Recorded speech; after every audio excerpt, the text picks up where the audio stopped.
police raids on journalists. While I was hosting this show last night, there was something going on behind the scenes that I couldn't really discuss with you at the time. But today, in light of the police raids this morning on the News Corp journalist Annika Smethurst, I'll share what's happening with me. But we'll start with Annika Smethurst. The News Corp political reporter copped a knock on the door today. It was the Australian Federal Police calling.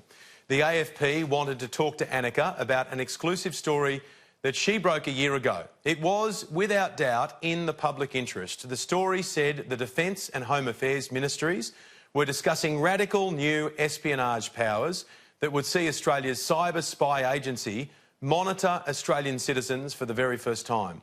The plan would see text messages, emails, bank accounts, all of these things secretly accessed by the Australian Signals Directorate. The scoop included images of top-secret letters between high-level officials in Home Affairs and Defence. The government didn't comment on it at the time, saying it's true or it's false, and Annika Smethurst was at home preparing to leave to work this morning when all of a sudden, knock, knock, several AFP officers arrive, a warrant handed over to her from an ACT magistrate, giving the AFP authority to search her computer, her mobile phone and her home. Annika complied with the request but declined to answer questions apart from confirming her name. Now, the timing of this raid is interesting for me because only yesterday afternoon I found out I was potentially facing a similar raid. Because yesterday on Sky News and 2GB, I shared information I received about boats coming to Australia from Sri Lanka. I told you that a source in Home Affairs told me they were investigating up to 6 boats in play between the two countries, some of which had already been disrupted. That was it. I mean, it's hardly Watergate stuff, but still it included information that was deemed to be highly confidential by Home Affairs. So while I was on radio yesterday, about an hour after we shared the information, my producer Zach McLean received a call from the Department of Home Affairs. The official told us the information we'd shared was the result of an unauthorised disclosure. We were told the Department of Home Affairs would be investigating, and they'd like me to assist that investigation.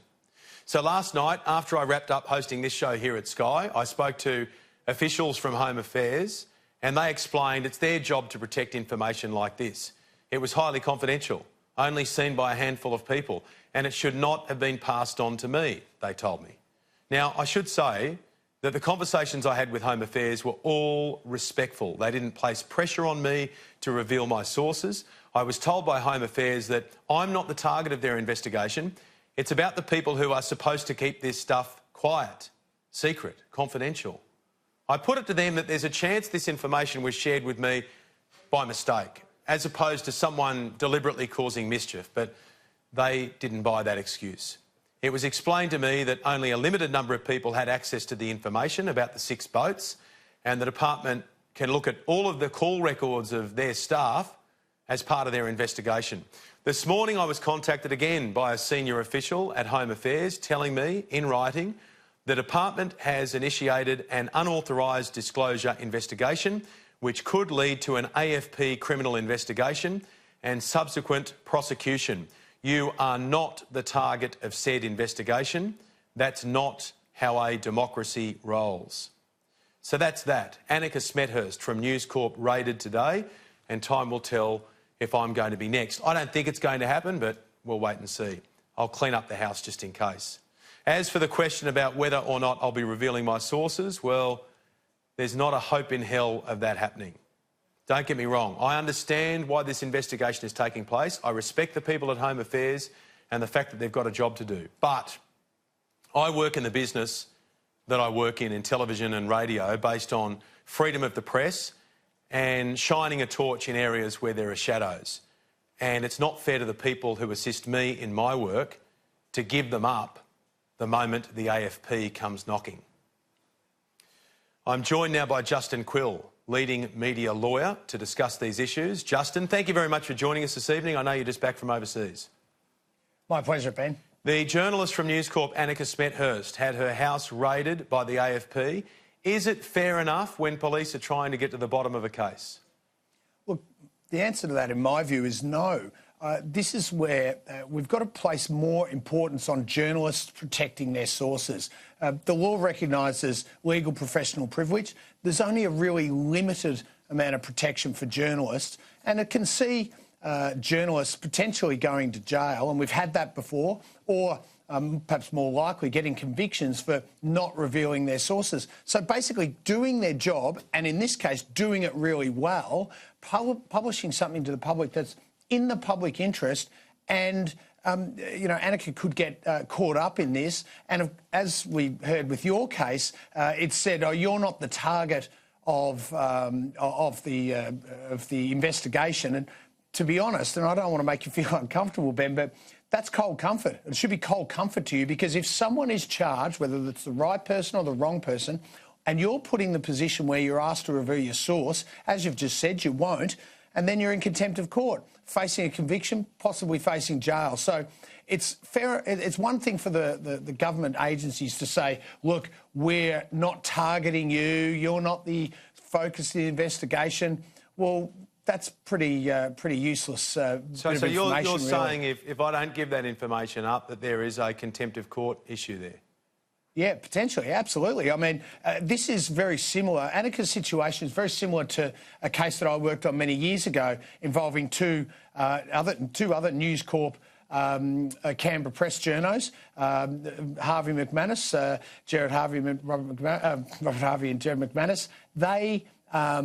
They revealed that the government were about to take away war widows' pensions. A terrible policy that embarrassed the government, and the government threw the policy away. Great result in the public interest. An embarrassed government then launched an investigation, charged a person. They were Michael and Jared were both put in the witness box, asked who their source was. They said, look, with respect, Your Honour, we're not going to do it. And they both got convicted of contempt of court. Now, they faced jail. Luckily, they didn't go to jail, but they faced it. And we've had other journalists go to jail. That's exactly the sort of thing that can happen when journalists get caught up in this and the law doesn't protect them. And we need the law to protect journalists. We need it because unless it does, you have journalists going to jail, or you have this chilling effect where whistleblowers revealing material that the public ought to know, and this is exactly Annika's story here. You've got whistleblowers who think, well, I'm not going to come forward because I can't risk being revealed as the source. So that's got a real chilling effect, and it really undermines our democratic process. Yeah, so, and look, if you don't have whistleblowers, then who knows how many corrupt activities and controversies go by without any of us ever finding out about them. I'm keen to get your take on News Corp's view on this. They say the raid on Annika Smethurst's home was a dangerous act of intimidation. They've described it as outrageous and heavy-handed. How do you feel about it? Yeah, I mean, I think it's really interesting that they've turned up unannounced at the home. This is a year after the event. I mean, why do you need to turn up a year after the event with no warning? This is not a situation where the journalist is considered a threat, or even that she'd revealed something that was dangerous. I mean, it seems outrageous, heavy-handed, and it does seem like a real attempt to intimidate. That's a real concern when we've got government agencies acting in that way. I've been involved in a totally separate government agency, but where the agency turned up to the home of a journalist when his wife, and heavily pregnant wife, was at home by herself. Those sort of tactics belong in another country, not the sort of country we want to live in, not a democratic country like Australia. At the moment, Australia is placed on the 2019 World Press Freedom Index up in the 20s. I think we're 21 or 22 in a list of countries based on our press freedom.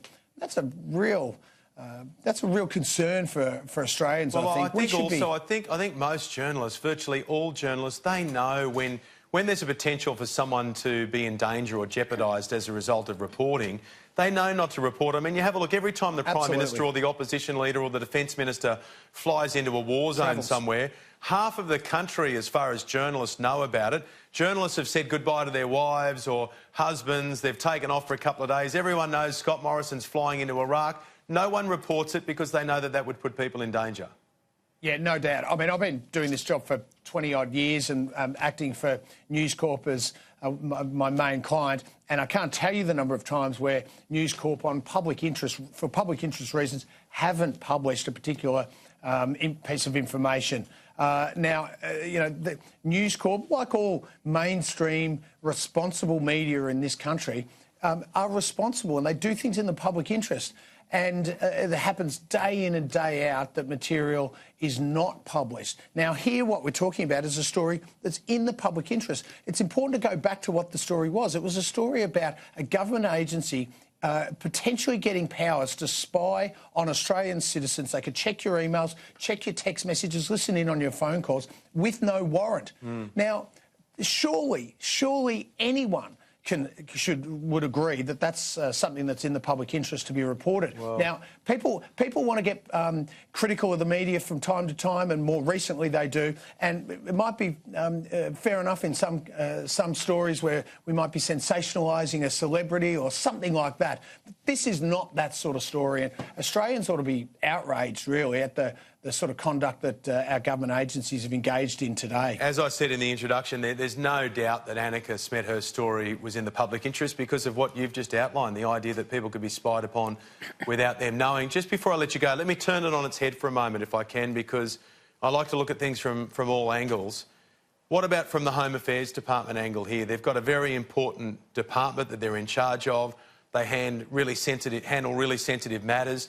Now, maybe the reporting that I delivered yesterday about 6 boats coming to Australia isn't all that sensitive in the grand scheme of things, but is there an argument here that they need to use these examples as a way of trying to plug any leaks? Yeah, well, look, I think you've got to look at the type of leak you're talking about here. What was leaked and what was published wasn't details of a spy that put that particular spy in danger, or some details of a police investigation method that might allow a terrorist to avoid detection. There's nothing like that. We're talking about a publication of a proposed new law that would have impacted on every single Australian, you, me, and every viewer tonight. So I don't think you can use these really heavy-handed tactics it's like using a sledgehammer to crack a nut. It's just over the top. It's outrageous. I really feel strongly about it. We thank you for your passionate defence of press freedom. I know who to call if I'm in any trouble. Justin Quill, thanks for your time. Thanks, Ben. Good on you.